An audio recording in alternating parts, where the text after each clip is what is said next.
Hey, another 1980s news. According to Rolling Stone, Beastie Boys Square is finally approved for Paul's Boutique, New York City intersection. So, look, if you're a fan of the Are you Beastie so Boys... excited, Will? Am I so excited? Are Or you you're so excited about this? Oh, am I so No, are you? Are you? No. Cat, I've got some defect, It's probably the result of my 1980s rearing, which, by the way, we talked about that last week. And then after editing the episode or listening back, I was like, I don't know that I had the freedom that Kat and John did, because I think my mother had done such a number on me as a young kid that even having the quote unquote freedom, I had a governor on me, I had like a Jiminy Cricket that was my mother that was always, and I lived by a mantra which kept me safe into adulthood. Don't wind up on the news. And as a kid, and this is probably what John was saying with the news, 24-hour news cycle was, my friends would be like, hey, let's jump off this roof and see if we can land on a car safely. And I'd think, I could see this being on the news. Like 2 idiot children perished today. And hey, guys, I'm out. Why are we talking about this? I don't know. Oh, because as a result, I think I have a governor on my excitement level. So yeah, I'm excited. Can't you tell?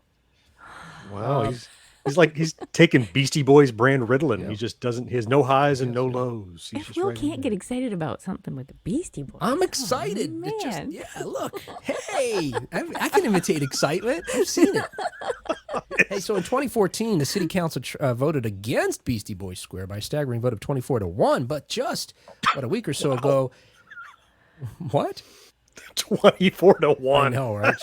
There was one guy come on, guys, come on. Nope. No. A resounding go away. But thanks to a campaign spearheaded by Leroy McCarthy, who also did similar activism to get the landmarks named after the Wu-Tang Clan and Notorious B.I.G. The New York City Council just recently approved a measure to rename the Lower East Side Manhattan intersection, popularized on the Beastie Boys album, Paul's Boutique.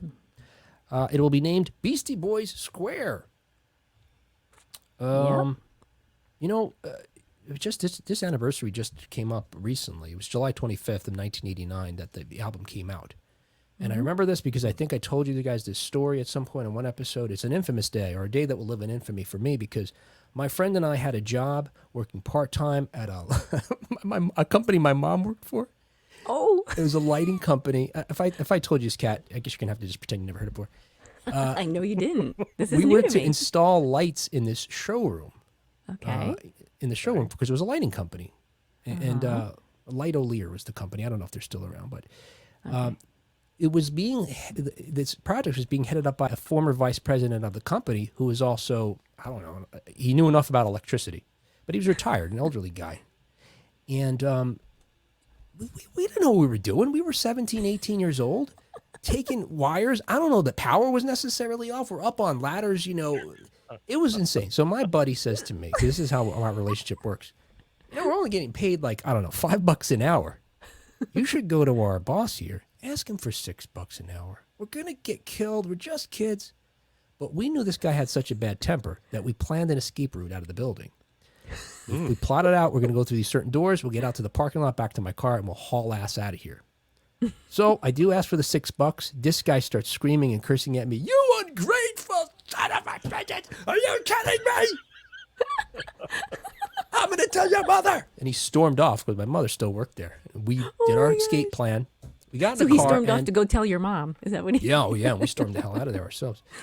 But what I knew was that day was July 25th, 1989, that the Beastie Boys' new album was coming out. So we took what pittance we had already saved from this summer job and drove over to a record store, which was close by. And I spent all the money I had on this record with this fold out. Nice. Yeah, and of course, LP, CD, cassette. I had to have the vinyl with Vinyl. The album, the vinyl. Yeah, Oh yeah, vinyl. it's like a threefold, trifold. With I got this one day panoramic. one on CD because I was nuts about CDs at the time. I could see that. Who wasn't? Was it CDs that you had in your truck? You had a CD player in your truck? Is that? I never had a CD player in my truck. No, So those I had were one cassettes CD you player. told us about Yeah, that. all cassettes in the truck. That's yeah. right. That's right. Yep. What Hollywood? You had a CD player in your vehicle at '89. We didn't. I had vinyl. I had a turntable in my truck. I could tell you a whole story about our radio. You're setup scratching in the car. truck in the back. Everybody's a DJ. It's not too far off from the car we did have that we used to cruise. Oh God, it was. I'll tell you that some other time. Of course, the album wasn't well received at first, and I don't know why, because fans of the Beastie Boys loved it, and it's ultimately looked at back as the Sgt. Peppers of hip hop, because it was just so innovative. It was such a break from their previous album, License to Ill. Exactly. I think it was quite a stretch from what they had done in License to Ill, which was much more kind of like mainstream party music. And Paul's Boutique, they just explored and did some amazing things sonically. Yeah. So I know it took a little time to grow on me, but it's one of my favorites. I just listened to it last night. It was great. The whole album? Well, almost. I missed a couple of songs. I had to go to bed. That's great. Yeah. That's awesome. That's why I messaged you saying, I heard a sample. Oh, okay. Yeah. Well, I knew you made it to the end of the first side, I guess, because that was Hey Ladies or something you texted me. Yep. Yeah. I don't know. I thought that was just, I was like, I don't know where this is coming from. No, I was inspired by reading 1980s news.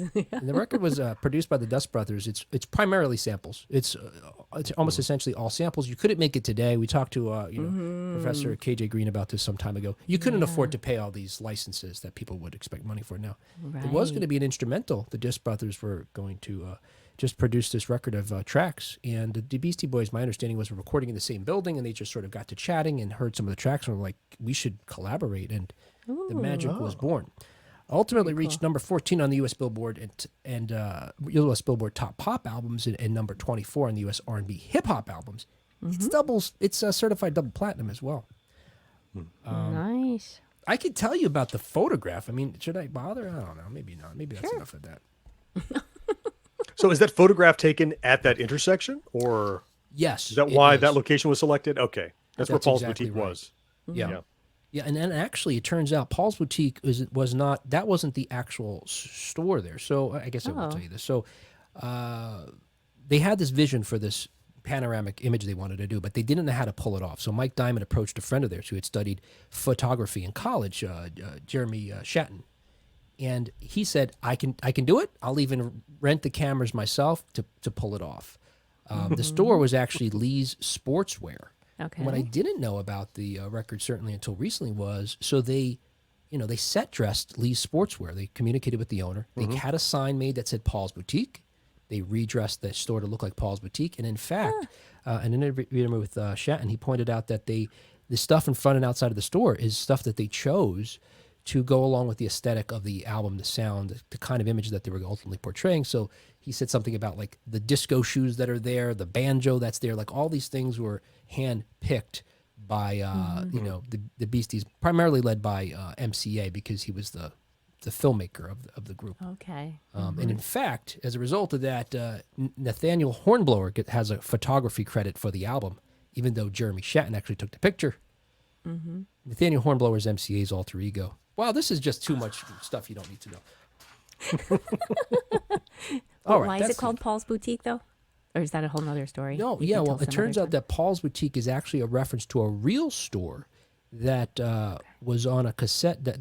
So MCA, I believe, had a cassette where he recorded some music off the radio, like you would, when we were kids. Oh, in the yeah. 80s. And one of the commercials was a guy advertising Paul's Boutique on there. In fact, that clip is on the record. But that sample is in there. Oh. Yes. Come to Paul's Boutique. Yeah. Oh, cool. And they're in Brooklyn. I didn't notice that. The best in men's clothing. Call up Paul's Boutique. Yeah, and he gives out the phone number. That phone number again is 71. Yeah. So that's where the name came from.